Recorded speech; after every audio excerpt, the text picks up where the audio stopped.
بسم اللہ الرحمن الرحیم۔ تمام دیکھنے اور سننے والے پیارے پیارے دوستوں السلام علیکم۔ پیارے دوستوں، لوگوں میں یہ بات بہت ہی زیادہ مشہور ہے کہ رمضان میں مرنے والا سیدھا جنت میں جاتا ہے۔ تو آج کی اس ویڈیو میں ہم آپ کو بتائیں گے کیا رمضان میں مرنے والا سیدھا جنت میں جاتا ہے، اور ساتھ ہی ساتھ ہم آپ کو یہ بھی بتائیں گے کہ کیسے ایک سرابی پر اللہ کی رحمت نازل ہوئی، ایک ایسے سرابی کے بارے میں جس کے مرنے کے بعد کوئی بھی اس کا نماز جنازہ پڑھانے کو تیار نہیں تھا۔ پیارے دوستوں، لوگوں میں یہ بات بہت ہی زیادہ مشہور ہے کہ رمضان میں مرنے والا سیدھا جنت میں جاتا ہے۔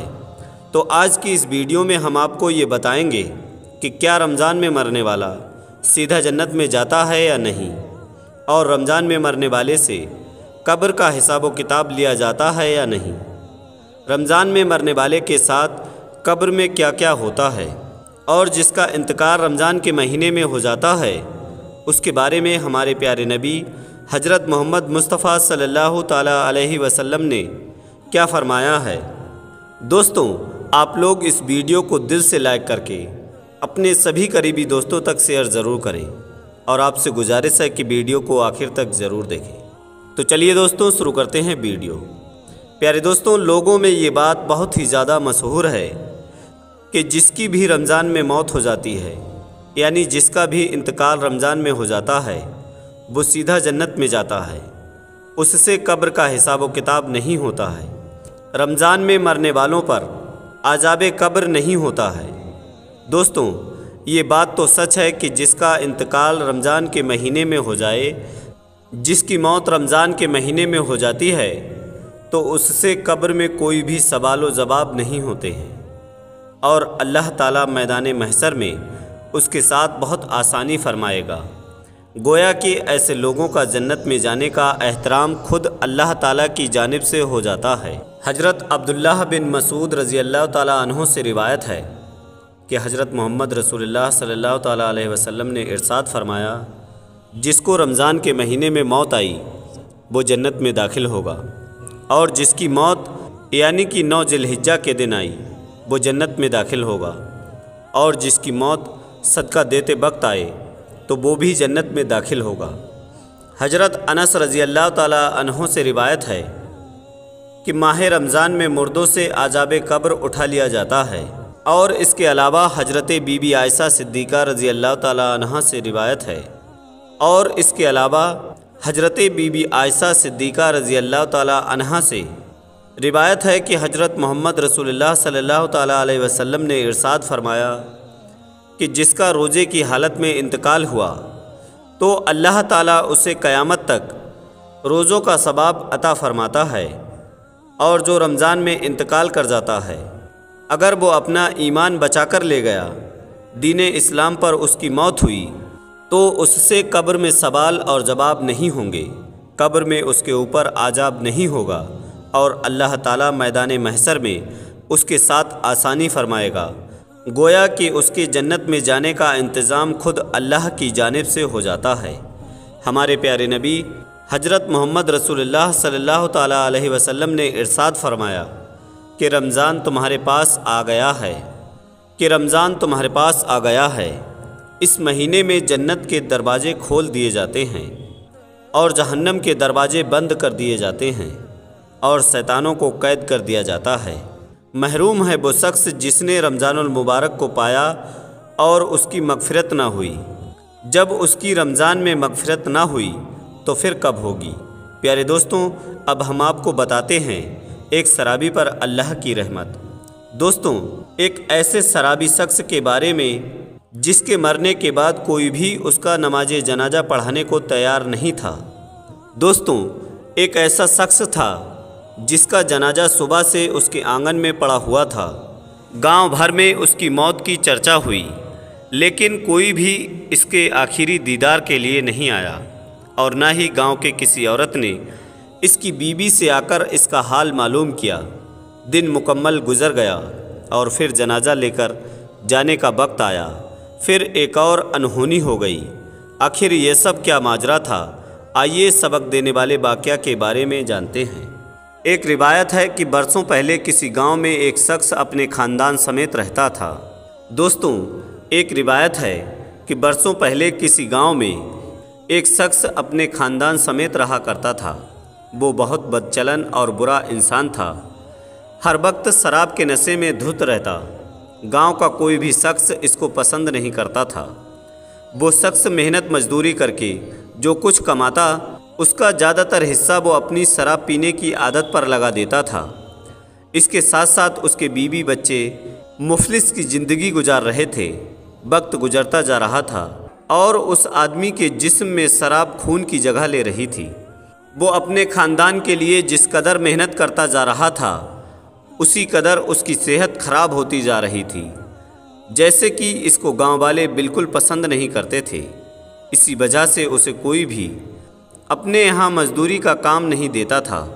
ہمیشہ اسے کام کے لیے کسی دوسرے گاؤں کی طرف ہی جانا پڑتا تھا۔ اس کی بیوی کچھ نہ کچھ سلائی وغیرہ کر کے اس کا ہاتھ بٹاتی تھی، لیکن اب وہ بہت زیادہ بیمار رہنے لگا اور ایک دن ایسا آیا کہ وہ بیچارہ مر گیا۔ اس کی میت اس کے آنگن میں رکھی تھی۔ اس شخص کے بچے اور اس کی بیوی اس کے پاس بیٹھے اپنے آخری سہارے کو حسرت بھری نگاہوں سے دیکھ رہے تھے۔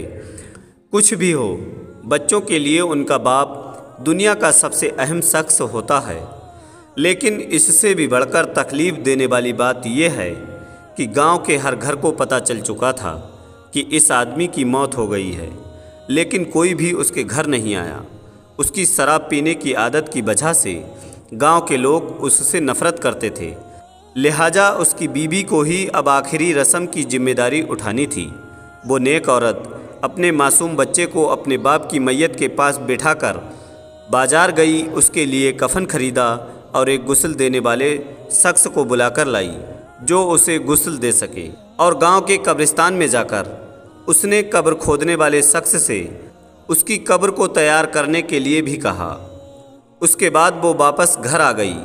بچے غم اور پریشانی کے عالم میں ماں سے لپٹ کر رونے لگے اور ایک بار پھر ان کا گھر رونے دھونے کی آوازوں سے بھر گیا۔ اس کے بعد میت کو غسل دیا گیا، جبکہ شام ڈھلنے کو تھی۔ مغرب کا وقت قریب تھا۔ مغرب کی نماز کے بعد اس کا جنازہ لے کر جانا تھا، لیکن گاؤں کا کوئی بھی آدمی اس کا جنازہ اٹھانے کے لیے نہیں آیا۔ اس عورت نے کئی گھروں میں جا کر جنازے کے لیے منت کی۔ اس نے گڑ گڑائی، لیکن کسی کے دل میں انسانیت نہیں جاگی۔ آخر کار اس عورت نے جو جمع پونجی جمع کر رکھی تھی، ان میں سے 2 مزدور منگوائے، جنہوں نے جنازہ قبرستان تک لے جانے کے لیے تیار کیا، اور اس طرح اب اس آدمی کا جنازہ قبرستان پہنچ گیا۔ لیکن قبرستان میں اس آدمی کی میت کا منظر رلا دینے والا تھا۔ ایک اکیلی عورت میت کے پاس کھڑی تھی، انتظار کر رہی تھی کہ کون آئے گا اور اس کا نماز جنازہ پڑھائے گا۔ رات کا اندھیرا بڑھتا جا رہا تھا۔ قبرستان کے قریب ایک پہاڑی تھی جس پر ایک بزرگ رہا کرتے تھے۔ وہ اللہ کے نیک بندے اور ولی تھے۔ گاؤں کے سبھی لوگ ان سے نصیحت لیا کرتے تھے اور انہیں اپنا پیر و مرشد مانتے تھے۔ وہ بزرگ شخص آج تک اس پہاڑی کے نیچے نہیں اترے تھے، لیکن آج انہوں نے پہاڑی کے کنارے کھڑے ہو کر قبرستان میں دیکھا اور وہاں پر ایک عورت کو میت کے پاس کھڑا پایا تو وہ تیزی سے پہاڑی کے نیچے اترے۔ یہ ایک غیر معمولی بات تھی، کیونکہ انہوں نے آج سے پہلے کبھی ایسا نہیں کیا تھا۔ ان کے نیچے آنے کی خبر پورے گاؤں میں پھیل گئی اور دیکھتے ہی دیکھتے سارا کا سارا گاؤں قبرستان پہنچ گیا۔ انہوں نے میت کے پاس پہنچ کر اس کی بیوی سے کہا کہ بیٹا تم فکر مت کرو، اس کا جنازہ میں خود پڑھاؤں گا۔ جیسے ہی انہوں نے نماز جنازہ پڑھانے کے لیے کہا تو گاؤں کے سارے مرد ایک ایک کر کے جنازے کی نماز پڑھنے کے لیے ان کے پیچھے کھڑے ہو گئے، اور اس طرح انہوں نے شرابی کی نماز جنازہ پڑھائی۔ دعا کے بعد پہاڑی والے بزرگ گاؤں والوں سے فرمانے لگے، اے لوگوں، مغرب سے کچھ وقت پہلے میں اپنی عبادت گاہ میں بیٹھا تھا، میری اچانک آنکھ لگ گئی اور ایک انجان آواز مجھ سے مخاطب ہو کر کہا، جاؤ نیچے قبرستان میں ایک عورت اپنے شوہر کے جنازے کے ساتھ موجود ہے، اس میت کا جنازہ پڑھانے والا کوئی نہیں ہے، لہٰذا آپ جاؤ اور اس کی نماز جنازہ پڑھاؤ، اللہ پاک نے اس کو معاف کر دیا ہے۔ اس کے ساتھ ہی اچانک سے میری آنکھ کھل گئی۔ میں نے پہاڑی کے کنارے کھڑے ہو کر جب قبرستان میں دیکھا تو وہی منظر پایا، اس لیے میں اس کام کے لیے نیچے اترا ہوں۔ اس کے بعد انہوں نے اس کی بیوی کی طرف متوجہ ہو کر پوچھا، اے نیک عورت، تو مجھے یہ بتا کہ یہ شخص ایسا کون سا کام کرتا تھا جس کی وجہ سے اس پر ایسا زبردست اللہ کی رحمت نازل ہوئی؟ وہ عورت کہنے لگی، حضرت یہ تو ہر وقت شراب پیتا رہتا تھا، دن بھر شراب کھانے میں بیٹھا رہتا تھا، لیکن 3 کام ایسے تھے جو یہ ضرور کیا کرتا تھا۔ ان میں سے پہلا کام یہ تھا کہ میرا شوہر ہر رات شراب کے نشے میں رہتا تھا اور اسی حالت میں سو جاتا، لیکن جیسے ہی صبح اس کی آنکھ کھلتی وہ نماز ادا کیا کرتا تھا۔ اس کی دوسری اچھی بات یہ تھی کہ اس نے اپنے بچوں کے ساتھ ہمیشہ 2 یتیم بچوں کی پرورش کی۔ ہماری 4 اولاد میں سے 2 بچے ہمارے ہیں جبکہ 2 بچے یتیم ہیں۔ اور تیسری عادت یہ تھی کہ جب بھی اس کا شراب کا نشہ اتر جاتا تھا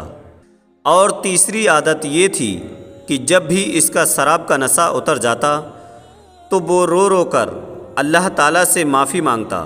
رات میں جب بھی اس کا نشہ اترتا تو یہ گڑ گڑا کر اللہ پاک سے دعا کرتا کہ اے اللہ، تو ہی میرا مالک ہے، میرا اپنی اس بری عادت پر قابو نہیں، میں چاہ کر بھی اپنے اس گناہ سے بچ نہیں پا رہا ہوں، پتہ نہیں تو مجھے اس بری عادت کے بدلے جہنم کے کس کونے میں مجھے ڈالے گا۔ وہ انہی الفاظوں کے ساتھ رات بھر اللہ تعالیٰ سے فریاد کرتا رہتا۔ یہ سن کر وہ بزرگ کہنے لگے کہ اللہ تعالیٰ نے اسے معاف کر دیا ہے۔ اس کے بعد سب گاؤں والوں نے مل کر اسے دفن کیا۔ دوستوں، یہ تھی شرابی پر اللہ کی رحمت۔ اس لیے ہمیں بھی چاہیے کہ کسی بھی انسان سے حسد یا نفرت اس کی کسی بری عادت کی وجہ سے نہیں کرنی چاہیے، بلکہ اس کے لیے دعا کرنی چاہیے کہ اللہ اسے بری عادت سے بچائے۔ اللہ تعالیٰ سے دعا ہے کہ ہم سب کو ہر برے کام سے بچنے کی توفیق عطا فرمائے اور زیادہ سے زیادہ نیک کام کرنے کی توفیق عطا فرمائے۔ دوستوں، آپ سے گزارش ہے کہ اس واقعہ کو آگے اور بھی زیادہ لوگوں تک شیئر ضرور کریں اور ویڈیو کو لائک کر کے چینل کو سبسکرائب ضرور کریں۔ پھر ملتے ہیں ایک اور نئے ویڈیو کے ساتھ، تب تک کے لیے دعاؤں کی گزارش۔ اللہ حافظ۔ اللہ ہمارا اور آپ کا حامی و مددگار ہو۔